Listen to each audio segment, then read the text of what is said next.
হাজারো মিথ্যা মামলা আমাদের উপরে আছে, নতুন করে এফআইআর কি হবে?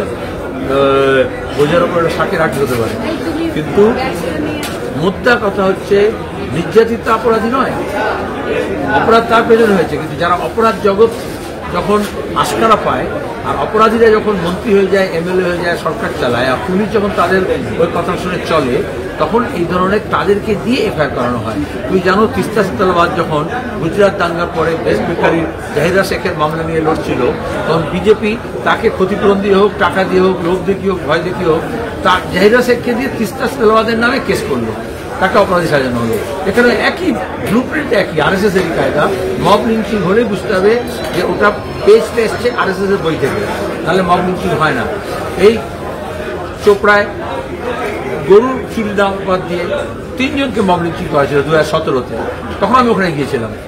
তখনও সেটা নিয়ে কোনো মামলা মোকদ্দমা হয়নি, আর পুলিশ সেটাকে হেসাব করার চেষ্টা করেছে, শুধু চোর সন্দেহ বলে। চোর হলেও তো তাকে মারবে কেন?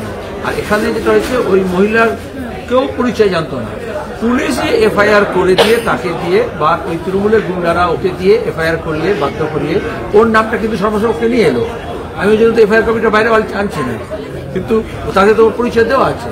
তাহলে এখন দাঁড়িয়ে এসে মারের যন্ত্রণা ভুলে গিয়ে তাকে যে ঘর দেওয়া হবে বা টাকা দেওয়া হবে, মমতা যেরকম বলেন পুষিয়ে দেবো, আর পুষিয়ে দেওয়ার নাম করে আমার নামে এফআইআর করবে, আমাদের কিচ্ছু হবে না, কিচ্ছু যায় আসে না।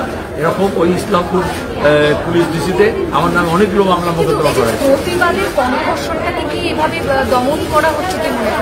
হ্যাঁ, কাকুর কণ্ঠস্বরকে চাপা দেওয়া হচ্ছে, আর যারা প্রতিবাদ করবে, যারা অন্যায়ের বিরুদ্ধে রুখে দাঁড়াবে, তাদের কণ্ঠস্বরকে চাপা দেওয়ার চেষ্টা করা হচ্ছে, যাতে নির্যাতিতার পাশে কেউ, যেখানে ধর্ষণ হবে, যেখানে মৃত্যু হবে, যেখানে হত্যা হবে, যেখানে লুট হবে, যেখানে জমি দখল হবে, সেখানে সেই নির্যাতিত বা নির্যাতিতার পাশে যাতে কেউ না দাঁড়ায়, এই জন্য নির্যাতিতা বা নির্যাতিতকে দিয়েই এই ধরনের মোকদ্দমা।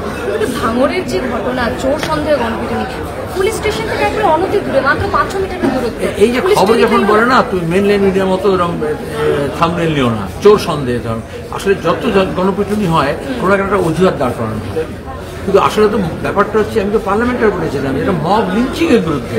যদি চোর হয়, এমনকি যদি টেরোরিস্ট হয়, মব ভায়োলেন্স তো রাস্তা নয়, তাহলে আইনের শাসন কোথায় গেল? তাহলে সেটাকে আইনি পদক্ষেপ নিতে হবে, কিন্তু পুলিশের উপর যখন ভরসা উঠে যায়, তখন মব নিজের হাতে আইন নেবে। আমাদের ভিডিও ভালো লাগলে লাইক এবং শেয়ার করুন, কমেন্ট সেকশনে গিয়ে জানান আপনাদের মতামত। আরও ভিডিও পেতে আমাদের চ্যানেল সাবস্ক্রাইব করুন এবং প্রতি মুহূর্তে খবরের আপডেট পেতে প্রেস করুন বেল আইকন।